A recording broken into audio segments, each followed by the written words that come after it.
আজকে সর্বদলীয় মিটিং ছিল। রাজ্য সরকার আহত সর্বদলীয় মিটিং বিকাল 4 ঘটিকায় মিটিং শুরু হয়েছে। প্রায় 4.5 ঘন্টার উপর আলোচনা হয়েছে। এখানে বিভিন্ন রাজনৈতিক দল যেমন BJP, Congress, CPIM, INPT, IPFT, CPI, RSP, NCP, all India forward block, আমরা বাঙালি, সিপিআইএমএল, লোক জনশক্তি party, PDS, SUCI, Tripura state party, আমরা 18টি রাজনৈতিক দলকে সবাই ডেকেছিলাম এবং স্বীকৃত রাজনৈতিক দল রাজ্যের জাতীয় এবং স্টেট পার্টি। এই 18টি রাজনৈতিক দলের মধ্যে এখানে 16টি রাজনৈতিক দলের প্রতিনিধিরা এসছেন। কোনো দলের সভাপতি নিজে এসছেন, কোনো দলের পার্টি সেক্রেটারি এসছেন। এছাড়া বিরোধী দলনেতা মিটিংয়ে ছিলেন, মুখ্যমন্ত্রী প্রিসাইড করেছেন, মন্ত্রিসভার উপমুখ্যমন্ত্রী ছিলেন, মন্ত্রী ব্যবহার জমাতিয়া ছিলেন, আমি নিজে ছিলাম। তো দীর্ঘ 4.5 ঘন্টা আলোচনার মাধ্যমে প্রত্যেক রাজনৈতিক দল তাদের সুনির্দিষ্ট কিছু প্রস্তাব রেখেছে এবং প্রথমেই রাজ্য সরকারের পক্ষ থেকে আমি প্রত্যেক রাজনৈতিক দলের প্রতিনিধিদের ওয়েলকাম করি সবাই আসার জন্য এবং বিরোধী দলনেতা সহ অন্যদেরকে আসার জন্য ওয়েলকাম করি এবং চিফ সেক্রেটারিকে বলি যে আমাদের রাজ্য সরকার কি করেছে করোনাকে সামনে রেখে, কোভিড-19কে সামনে রেখে কি ব্যবস্থা গ্রহণ করেছে এবং বর্তমানে অবস্থা কি এবং আগামী দিনের আমাদের কর্মসূচি পরিকল্পনা কি। এটা মুখ্য সচিব উনি ওনার বক্তব্য দিয়ে এবং পাওয়ার প্রেজেন্টেশন করেছেন। প্রত্যেক রাজনৈতিক দল এটা দেখার পর একে একে সব রাজনৈতিক দলের প্রতিনিধিদের আমি তাদের অপিনিয়ন কথার জন্য বলি। আজকে যে সর্বদলীয় মিটিং ডেকেছে রাজ্য সরকারের পক্ষ থেকে, এটাকে এক বাক্যে সবাই সাধুবাদ দিয়েছে, বলছে এটা প্রয়োজন ছিল এবং তারাও রাজ্য সরকারের পাশে থাকবে বলে আশ্বাস দিয়েছে এবং রাজ্য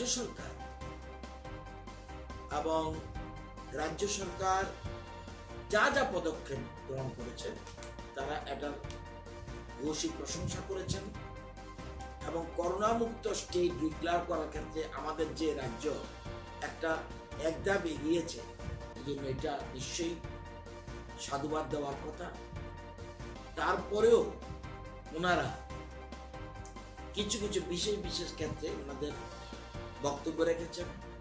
এই মুহূর্তে সবাই বিরোধী দলনেতা সবাই বলেছেন এই মুহূর্তে সবাই আমরা একজোট থাকা দরকার এবং ঐক্যবদ্ধভাবে যাতে আমাদের রাজ্যে যে সুনাম কামিয়েছে যে করোনা মুক্ত, এটা যেন আমরা বজায় রাখতে পারি, এটা যেন ধরে রাখতে পারি, সেজন্য সবাই ঐক্যবদ্ধভাবে কাজ করতে হবে।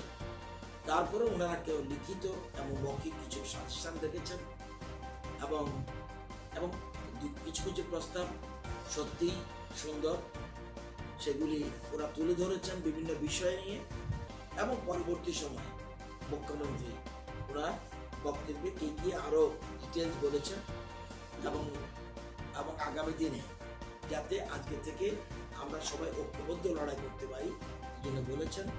সব রাজনৈতিক দল এবং তাদেরকে আমরা অভিনন্দন জানিয়েছি এবং যেসব প্রস্তাবগুলি ওনারা এনেছেন এর মধ্যে আমরা বলছি আগামী দিনে রাজ্য সরকার যে পরবর্তী পর্যায়ে যে পদক্ষেপগুলি গ্রহণ করবে সেই সময় যেসব বিষয়গুলি ওনারা এনেছেন সেগুলিকে আমরা নিশ্চয়ই বিবেচনা করব এবং প্রয়োজনে অগ্রাধিকারের ভিত্তিতে পদক্ষেপ নেওয়া হবে, এটা আমরা বলেছি। এবং এরা এটাও বলেছে যে রাজ্য সরকারের কাছে এত পয়সা নেই যে সবকিছু ইচ্ছা করলে আমরা করতে পারবো না, বিরোধী দলনেতা থেকে আরম্ভ করে সবাই বলেছে।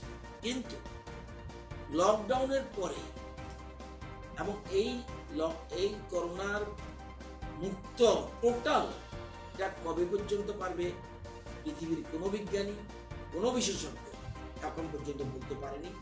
সুতরাং সবাই বলছে আমাদের সবাই সজাগ থাকতে হবে, সচেতন থাকতে হবে। এবং একটা কথা বলেছে যে কাউকে কেউ যেন ভয় না পায়, কিন্তু আমাদের আরো সতর্ক সচেতন থাকতে হবে, এগুলি বলেছে। এবং আমরা সবাইকে বলেছি যে সাজেশন দিয়েছে আমরা পরবর্তী সময় সেগুলি আমরা ইমপ্লিমেন্ট করবো। যেমন কোটা থেকে ছাত্রছাত্রীদের আনার ক্ষেত্রে কেউ কেউ যেমন সাজেশন দিয়েছেন, আবার কেউ কেউ বিরোধিতা করেছেন, বলছে ওয়াই অনলি কোটা, কেন কোটা শুধু হবে, কেন না কলকাতা? তো এটা একটা পার্টিকুলার জায়গা থেকে, এবং ছোট্ট রাজ্য ত্রিপুরা তার অর্থনৈতিক পরিবেশটা সবাই বলেছেন এবং কেউ কেউ বলেছেন। এবং এই যে বিশেষ করে এনসিপি দল এমন নাইসলি বলেছে যে আমি দেখেছি ত্রিপুরা সরকার যে যে পদক্ষেপ গ্রহণ করেছে, ভারতবর্ষের কোন রাজ্য এই ধরনের এতগুলি কল্পতরুর মতো যে স্টেপ নিয়েছে, এটা ওরা ধন্যবাদ জানিয়ে সব দলই সুন্দর। কংগ্রেস থেকে বিভিন্ন প্রস্তাব দিয়েছে এবং যেগুলি রাজ্য সরকার গ্রহণ করেছে বলেছে, সিপিএম দল থেকে বলেছে যে নতুন নতুন কিছু প্রস্তাব করেছে, কিন্তু মুখ্যমন্ত্রী পরে বলে দিয়েছেন এই আমরা ব্যবস্থা করেছি। এবং সত্যিই আমি দীর্ঘ রাজনৈতিক জীবনে সর্বদলীয় মিটিং এতক্ষণ 4.5 ঘন্টা খোলা মনে আলোচনা করা, প্রত্যেক রাজনৈতিক দলকে ছোট বড় প্রত্যেককে অ্যাম্পল স্কোপ দেওয়া, যে যা যা বলার আমরা খোলা মনে বলতে পারেন, ওনারা সুন্দর করে উপস্থাপনা করেছেন। আমি পরবর্তী সময় মুখ্যমন্ত্রীর বক্তব্যের পরে সবাইকে ধন্যবাদ দিয়ে আমরা সবার কাজ শেষ করেছি। স্পেসিফিক লকডাউনের ক্ষেত্রে লকডাউনের 10টা মার্চের পর লকডাউন মানে শিথিল হয়ে লকডাউনের ক্ষেত্রে কোন রাজনৈতিক দল পরিষ্কার বলেনি, কারণ লকডাউন উঠার ফলে যদি মারাত্মক বিপদ আসে সেই জন্য কে দায়িত্ব নেবে? ধীরে ধীরে, ভয় দেখানোর দরকার নেই। বিভিন্ন প্রস্তাব এসছে যে লকডাউনটা আজ না কাল উঠবে, কিন্তু তাড়াহুড়ো করার কোনো দরকার নেই, আগে মানব সভ্যতা বাঁচাতে হবে। এটা হলো ওনাদের বক্তব্য। কেউ স্পেসিফিক বলেনি লকডাউন এক্ষুনি তুলে গেল, একটি রাজনৈতিক দলও বলেনি। তবে মানুষের পাশে যেন আরো বেশি করে আমরা দাঁড়াতে পারি, রাজ্য সরকারকে বলেছে। হ্যাঁ, ওনারা বলছে যে আপনাদের হাতে তত পয়সা নেই, এটা ঠিক, কিন্তু বেশ কিছু পদক্ষেপ গ্রহণ, আরো কিছু পদক্ষেপ গ্রহণ করার কথা ওনারা বলেছেন। কিন্তু একদম একজ্যাক্ট লকডাউন কালকে তুলে ফেলো এই জায়গা বলেনি, কিন্তু ধীরে ধীরে কোন কোন ক্ষেত্রে সোশ্যাল ডিস্টেন্সিং মেনটেন করে কোন কোন ক্ষেত্রে আমরা শিথিল করতে পারি, এই ধরনের জিনিসগুলি রাজ্য সরকারকে চিন্তা ভাবনা করতে বলেছে। এবং আলোচনা যেন পর্যায়ক্রমে চলে, টেলিফোনের মাধ্যমে হলেও আলোচনা চলা উচিত। সুতরাং পরবর্তী পদক্ষেপ একদম কালকে তুলে ফেলো এমন কোনো রাজনীতি হলে কাল লকডাউন দেওয়ার কথা কেউ করেনি। বলছে যে এটা চিন্তা ভাবনা করে সিদ্ধান্ত নিতে হবে এবং কেন্দ্রীয় সরকারের সাথে আলোচনা করে পর্যায়ক্রমে যেভাবে করা যায় এটার জন্য বলেছে। গঠনমূলক প্রস্তাব রেখেছে, সেই জন্য সত্যিই গঠনমূলক প্রস্তাব করে রেখেছে। আমরা যা যা করেছি তাও বলেছি, খোলামেলা আলোচনা হয়েছে খুব রিসেন্টলি। এবং তার আগামী 4টা মার্চের পর কি রাজ্যের যে গণপরিবহন ব্যবস্থা সেটা কি চালু হওয়ার সম্ভাবনা? একটু আগে কি বললাম, আপনি আমার থেকে স্পেসিফিক চাইছেন, স্পেসিফিক হয়নি এখন পর্যন্ত সরকারের যা প্ল্যানিং, যে প্রাইভেট গাড়ি, আমাদের ফিউচার প্ল্যানিং, যে প্রাইভেট যে কার সেগুলি পিছনে 2জন সামনে 1জন ড্রাইভার, এরকম চিন্তা ভাবনা হচ্ছে। চিন্তা এখনো শিওর হয়নি কিছু, যখনই যা সিদ্ধান্ত হবে, আমার একার পক্ষে বলা সঠিক হবে না, যখনই যা সিদ্ধান্ত হবে সরকার আলোচনা করে, ক্যাবিনেটে আলোচনা করে রাজ্য সরকার প্রয়োজনীয় ব্যবস্থা করবে। এখনই লকডাউন উঠে যায়, আর সবাই নেমে পড়লাম, এবং কারো কারো বক্তব্য যে এটা কিন্তু মে মাসের পরে জুন মাসে আরো বৃদ্ধি হয়ে যেতে পারে। সুতরাং সবাইকে সতর্ক থাকতে হবে, এবং সবাই বলছে মানুষের সচেতনতা বৃদ্ধির উপরে সবাই বেশি গুরুত্ব দিয়েছে, এটা আমার মনে হয়েছে। রাজস্থানের কোটাতে যারা আছে, আমাদের রাজ্য সরকারের পক্ষ থেকে একটা চিঠি আজকে 29 তারিখ Shri Ashwini Bhagat IAS principal secretary training and nodal officer for Assam and north eastern states government of Rajasthan, ওনাকে বলা হয়েছে request for entrusting an officer from the Kota district administration for coordination with the students while hiring buses and fixing hiring charges etc. for coming to Tripura from Kota regarding. অর্থাৎ সেখানে বলা হচ্ছে তোমরা একজনকে coordinator করো, যাতে coordination যাতে করতে পারে, গাড়ি ভাড়া নেওয়া, গাড়ি কিভাবে হায়ারিং করা, রেট, এগুলির জন্য আমরা রাজ্য সরকারকে একটা চিঠি দিয়েছি যে ছাত্রছাত্রীদের সাথে কথা বলে যেন প্রয়োজনীয় ব্যবস্থা গ্রহণ। আজকেই চিঠি গেছে রাজস্থান গভর্নমেন্টের কাছে। তো এগুলি ধীরে ধীরে ব্যবস্থা গ্রহণ করতে হবে। এখনই এই মুহূর্তে আমরা খুব সতর্কভাবে এগুচ্ছি, এবং এবং আমরা এই জন্য সর্বদলীয় মিটিং করছি। সর্বদলীয় মিটিংয়ে সবাই রাজ্য সরকার যেসব স্টেপগুলো নিচ্ছে এটাকে সাপোর্ট করছে, এবং আগামী দিনে আরো কিছু করা উচিত সাজেশন দিয়েছে। মাইনরস রয়েছে, এগুলো মাইনর থেকে আমরা পরবর্তী স্টেপ আমাদের ক্ষমতার মধ্যে যেগুলি নিশ্চয়ই আমরা করব।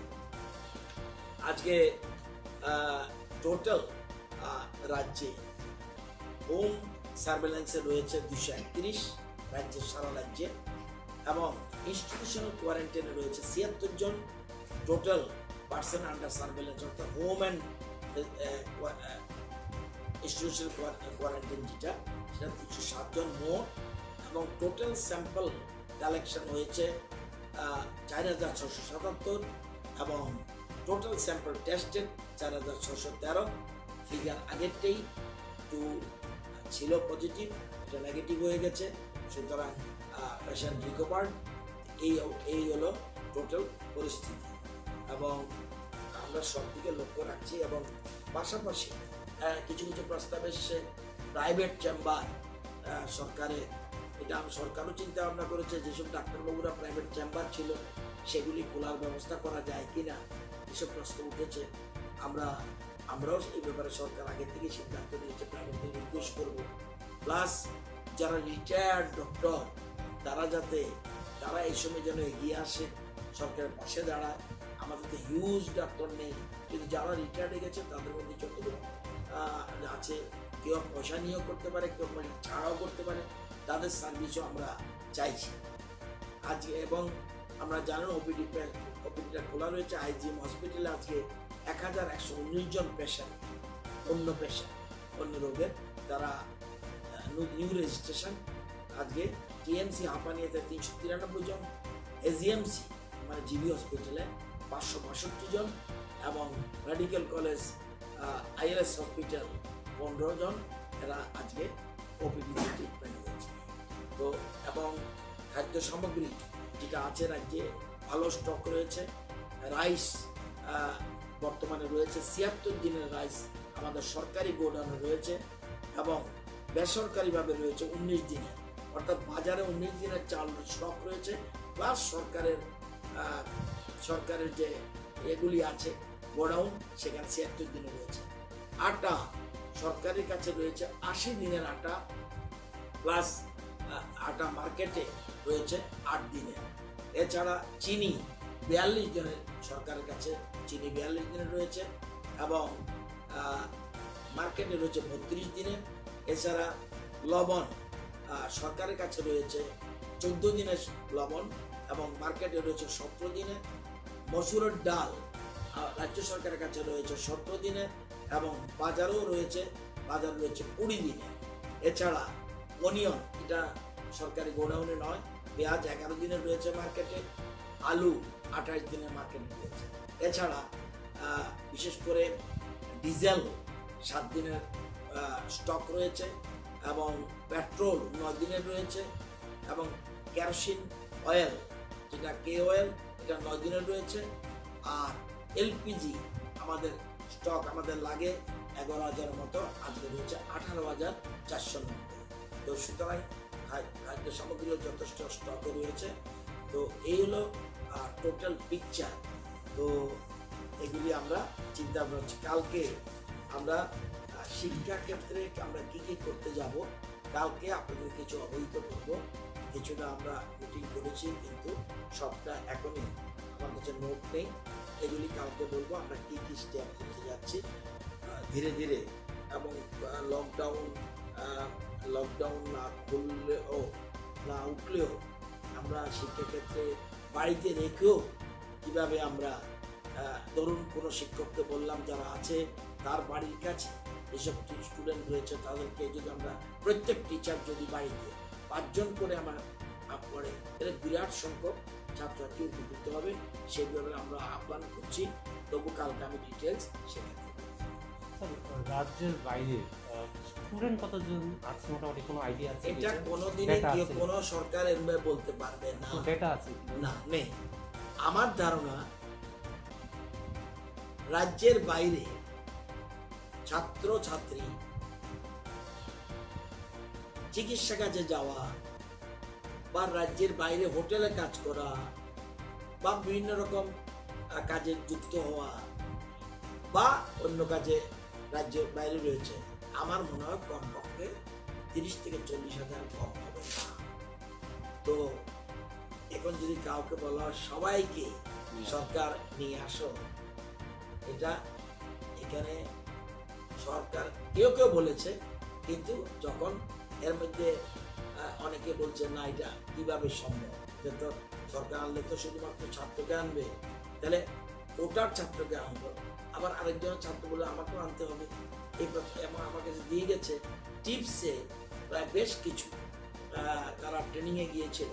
তারা কলকাতাও আছে 65 জন, এবং শিলিগুড়ি, বোম্বে, দিল্লি বিভিন্ন জায়গায় রয়েছে। তো এরকমভাবে বিষয়টা এসছে। তবুও আমরা তাদের পাশে যারা বহিরাজ্যে রয়েছে, সবচেয়ে বড় কথা আমরা তাদেরকে সাহায্য করছি। আপনারা জানেন যে আজকে পর্যন্ত আমরা 1,15,00,000 টাকা ডিসবার্স করেছি। 3,360 জনকে দিয়েছি। 1,15,17,155 টাকা এই বহিরাজ্যের বিভিন্ন অ্যাকাউন্টে গেছে। এবং সর্বদলীয় মিটিংয়ে বিভিন্ন রাজনৈতিক দলে বলছে হ্যাঁ আমরা, অনেকে ফোন করে বলেছে যে পাচ্ছে টাকা, এবং অনেকে আবার বলছে আমরা এখনো পাইনি, এরকম আছে। সেখানে আধার লিঙ্কের বা অ্যাকাউন্টের গন্ডগোল আছে, সেই জায়গাটা সমস্যা হচ্ছে। তো এইগুলো এছাড়া মুখ্যমন্ত্রীর তহবিলে কালকে পর্যন্ত 9,57,00,000 টাকা জমা করেছে হলো। এখন পর্যন্ত আমার যাওয়া, বাকিটা আপনাদেরকে কালকে লেটেস্ট ইনফরমেশন করবো। স্যার, রাজ্য সরকার একটা ঘোষণা দিয়েছিল যে যতজন বিধায়ক আছে এবং তাদের এলাকাগুলিতে যে কোভিড-19 পরিস্থিতি মোকাবেলা করার জন্য 10 লক্ষ টাকা করে দেওয়া হবে। যে বিধানসভা এলাকাগুলিতে কে দেবে? রাজ্য সরকার ওদের হিসেবে থেকে স্পেন্ড করতে পারবে। আমরা কিন্তু আপডেট থাকে না। আপডেট না থাকলে মহা বিপদ। কিন্তু আপডেট থাকবে না। 10 লক্ষ টাকা দেবে মানে গভর্নমেন্ট দেবে। রাজ্য সরকার গভর্নমেন্ট ওনার ইয়ে থেকে খরচা করতে, কিন্তু আইসিআইটির যে কাগজটা আমাদের কাছে যেটা আছে এই লেখাটা কিন্তু এইরকম মনে হয় না। কি বলুন? দেখাইতেছি না দেখান লাগবে না, বলেন না, আমার মুখস্থ আছে। বলুন।